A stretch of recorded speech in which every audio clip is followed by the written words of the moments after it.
What is up, my dudes, and that one girl who thought that was a Harley Davidson in the thumbnail and now feels betrayed? Sorry, one girl, you might as well hang out anyway. This is Bikes, Beards, and Brews. Let's kick that intro.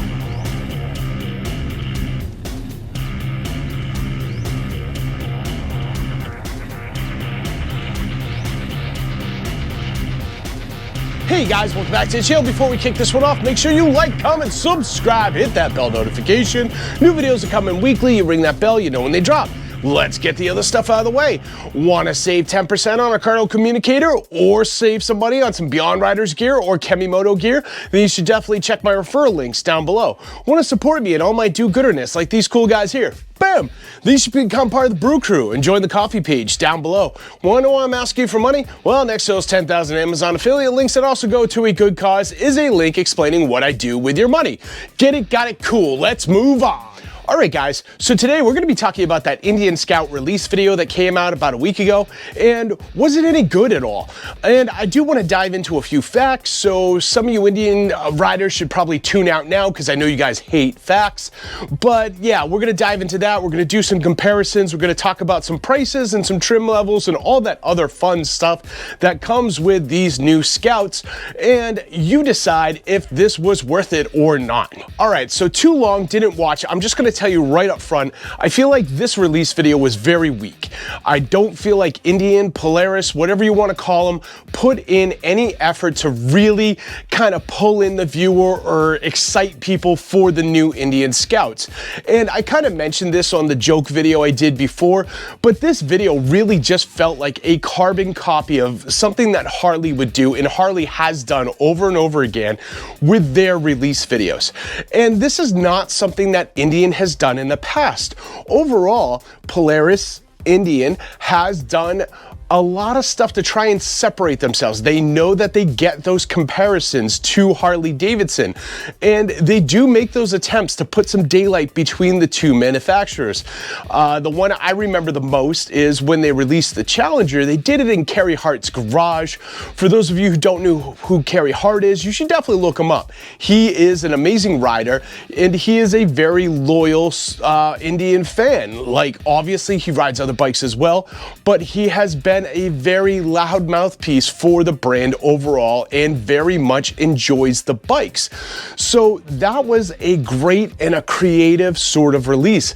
This one really was just paint by numbers, beat for beat, a straight up Harley Davidson release video.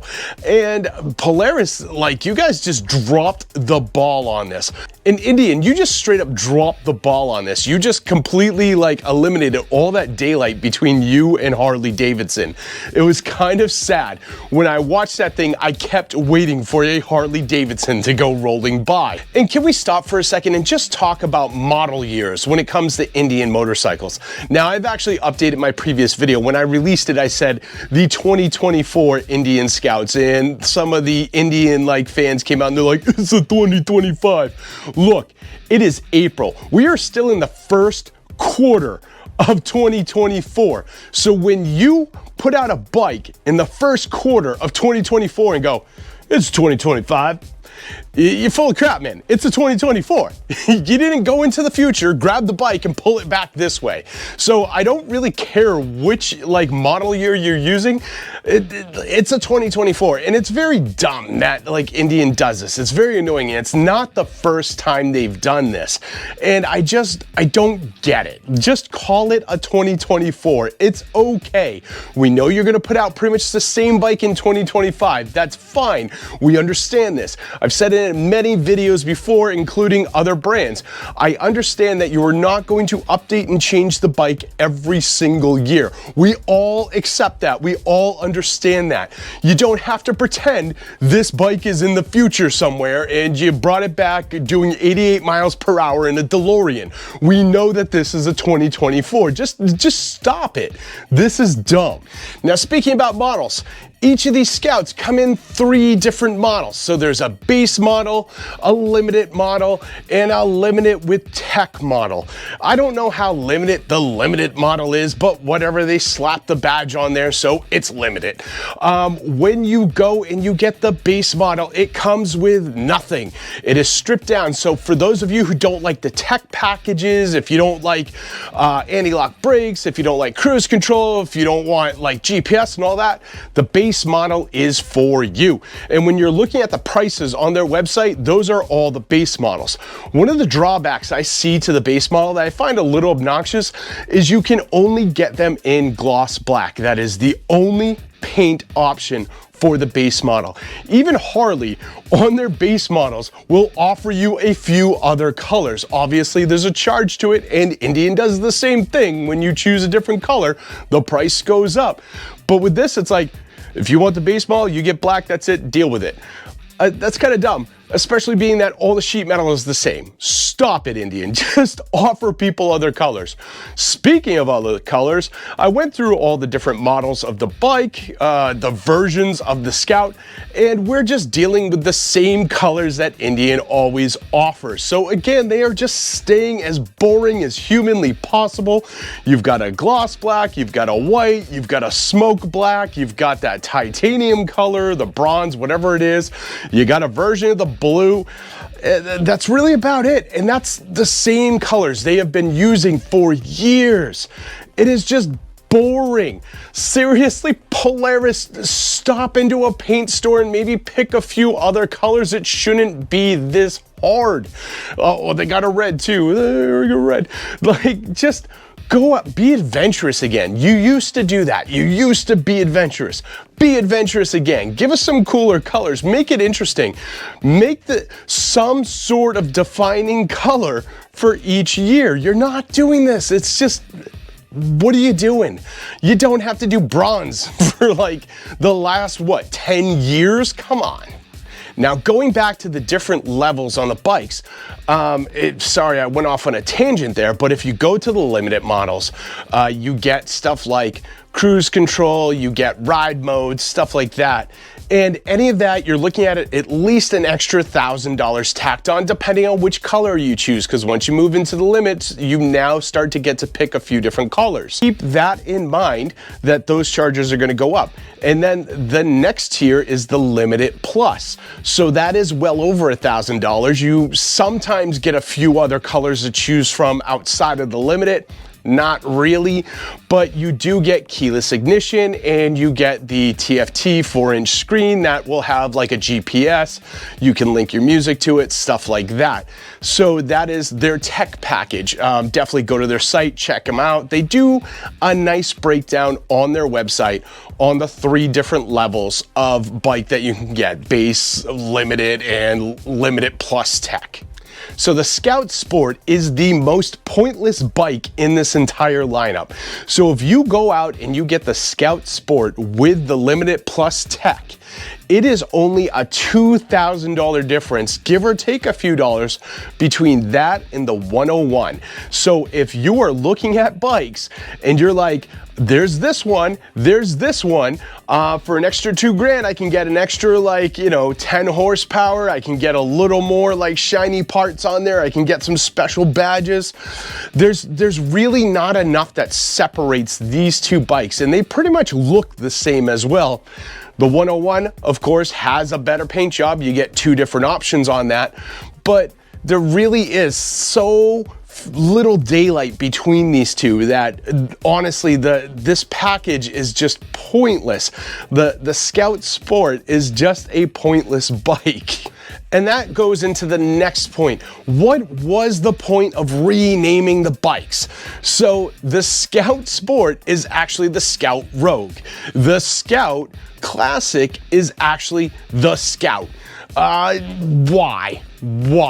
You got rid of the 60s, you got rid of the 20s, you introduced a Super Scout, which is, from what I can tell, you just put saddlebags on it. I don't know if saddlebags really dictate calling it a Super Scout, but this seems kind of pointless. What was the matter with Rogue? Rogue is a cool name. Like, I actually prefer Rogue over Sport. What are we doing? So this just seemed silly on Indian's part. You've spent so many years like creating an identity for your brand, and then you're like, just kidding, this is now the Sport.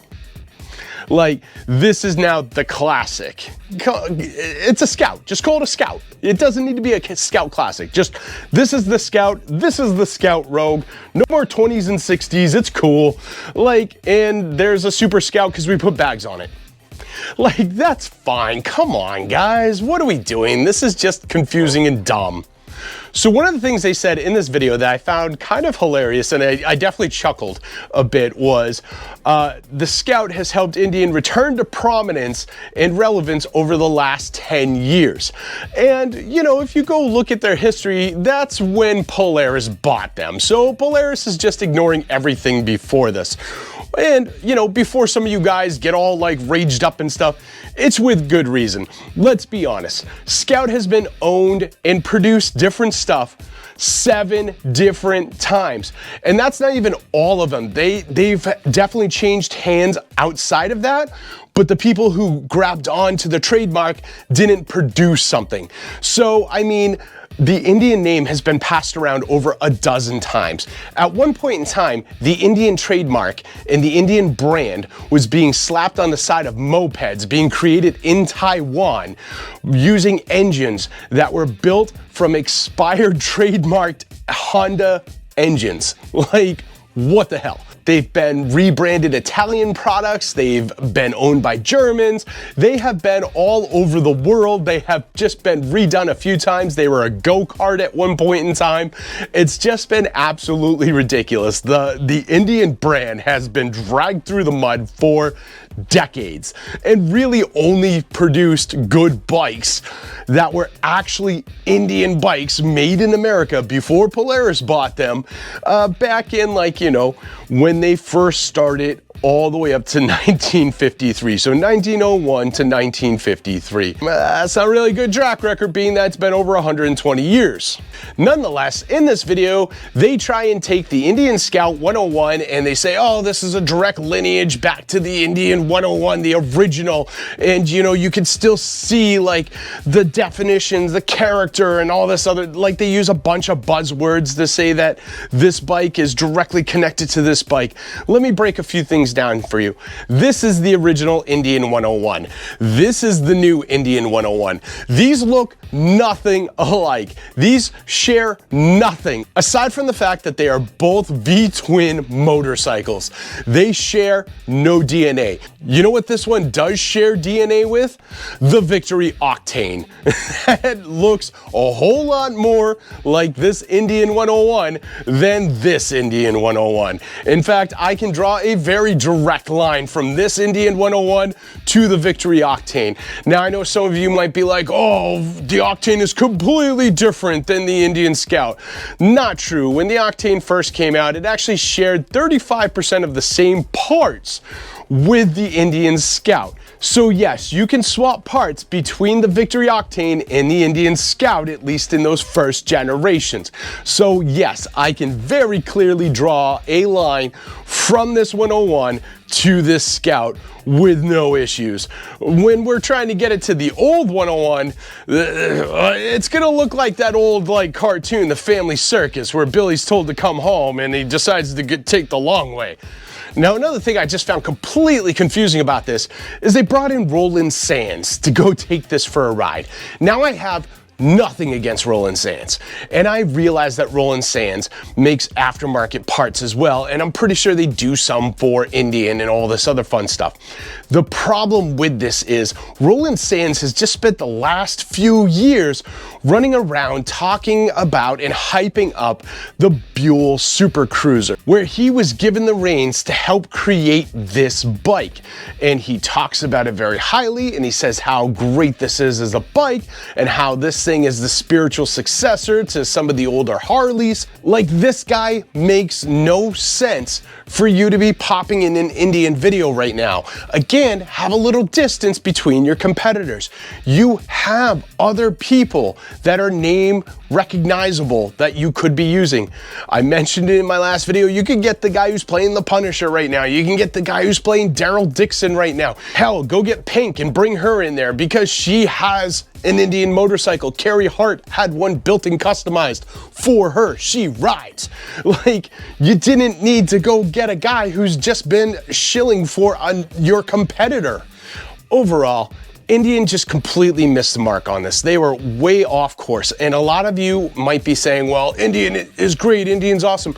That's fine, set that aside. And if you think I only pick on Indian, go watch some of my Harley videos, because I guarantee there's a 10-to-1 ratio on, like, I do 10 videos where I pick on Harley to the one I pick on Indian. Like, they are out there. You just have to be able to, like, set that aside and go, yeah, this is a shortcoming on Indian's part altogether. And just a lot of this stuff is very phoned in, and when you start putting it under a microscope, it gets kind of crappy. Overall, let's just be honest. Indian probably shouldn't have made this all together. Maybe they shouldn't have used ChatGPT to write this for them, because clearly ChatGPT is a big fan of Harley Davidson, and you sure as hell could see it when you looked at this video.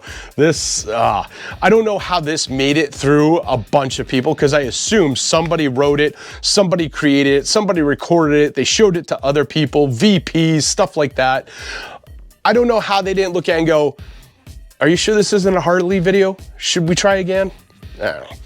Anyway, what do you guys think? Sound off down below. I'd love to hear it. And don't forget to like, comment, subscribe, hit that bell notification, share this video with friends, share it with family, share it with that one dude you know who's like, why is Roland Sands not talking about Buell? I love Buell. He loves this stuff, trust me. And I'll see you all on the flip side.